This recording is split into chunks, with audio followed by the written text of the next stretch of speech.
రాష్ట్రంలో మరో ఎన్నికలకు రంగం సిద్ధమవుతుంది. సర్పంచ్, మున్సిపాలిటీ ఎన్నికలు పూర్తి కావడంతో రేవంత్ రెడ్డి సర్కార్ స్థానిక సంస్థల ఎన్నికలపై ఫోకస్ పెట్టింది. త్వరలోనే ఎంపీటీసీ, జెడ్పీటీసీ ఎన్నికలు నిర్వహించేందుకు కసరత్తులు చేస్తోంది. ఇందులో భాగంగానే ఈ నెల 23వ తేదీన తెలంగాణ మంత్రివర్గ సమావేశం నిర్వహించనున్నారు. ఈ కేబినెట్ భేటీలోనే ఎంపీటీసీ, జెడ్పీటీసీ ఎన్నికలతో పాటు గ్రేటర్ హైదరాబాద్ మున్సిపల్ కార్పొరేషన్ ఎన్నికల నిర్వహణపై చర్చించనున్నట్లుగా తెలుస్తోంది. రాష్ట్రంలో మరో ఎన్నికకు రంగం సిద్ధమవుతుంది. సర్పంచ్, మున్సిపాలిటీ ఎన్నికలు పూర్తి కావడంతో రేవంత్ రెడ్డి సర్కార్ స్థానిక సంస్థల ఎన్నికలపై ఫోకస్ పెట్టింది. త్వరలోనే ఎంపీటీసీ, జెడ్పీటీసీ ఎన్నికలు నిర్వహించేందుకు కసరత్తు చేస్తోంది.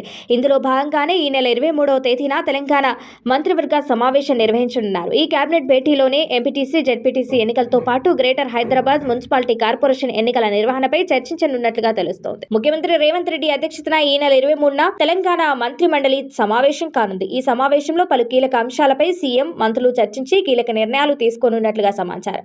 మరి ముఖ్యంగా తెలంగాణ బడ్జెట్ సమావేశాల నిర్వహణపై కీలక చర్చలు జరపనున్నారు. అదే సమయంలో ఎంపీటీసీ, జెడ్పీటీసీ ఎన్నికలపై చర్చించి నిర్ణయం తీసుకునే అవకాశాలు ఉన్నట్లు తెలుస్తోంది. ఇప్పటికే పరిషత్ ఎన్నికల గడువు పూర్తి కావడం, ఇటీవలే సర్పంచ్, మున్సిపల్ ఎన్నికలు ముగియడంతో ఎంపీటీసీ, జెడ్పీటీసీ ఎన్నికలు నిర్వహించే యోచనలో రేవంత్ సర్కార్ ఉంది. అదే సమయంలో త్వరలోనే జీహెచ్ఎంసీ పాలకవర్గం గడువు కూడా ముగియడంతో ఆ ఎన్నికపైన కేబినెట్ భేటీలో చర్చలు జరపనున్నారు. ఇక ఇటీవలే జీహెచ్ఎంసీని 3 కార్పొరేషన్లుగా విభజించగా ఎన్నికలు ఎలా నిర్వహించాలి, ఎలాంటి సమస్యలు ఎదురవుతాయి, వాటిని ఎలా అధిగమించాలి అనే దానిపై చర్చించనున్నారు. ఇక మరోవైపు ఈ మంత్రి వర్గ సమావేశానికి ముందే తెలంగాణ రాజకీయాల్లో మరో కీలక సంఘటనలు చోటు చేసుకుంటున్నాయి.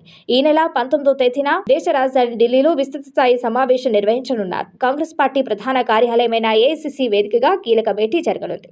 ఈ సమావేశానికి ముఖ్యమంత్రి రేవంత్ రెడ్డి సహా రాష్ట్ర మంత్రివర్గం మొత్తం ఢిల్లీకి వెళ్లనుంది.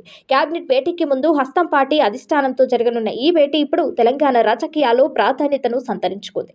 ఆ సమావేశంలో ఎలాంటి నిర్ణయాలు తీసుకుంటారు, ఆ తర్వాత జరిగే కేబినెట్ భేటీలో ఏం చర్చిస్తారు అనేది ఇప్పుడు తెలంగాణలో ఆసక్తిగా మారింది.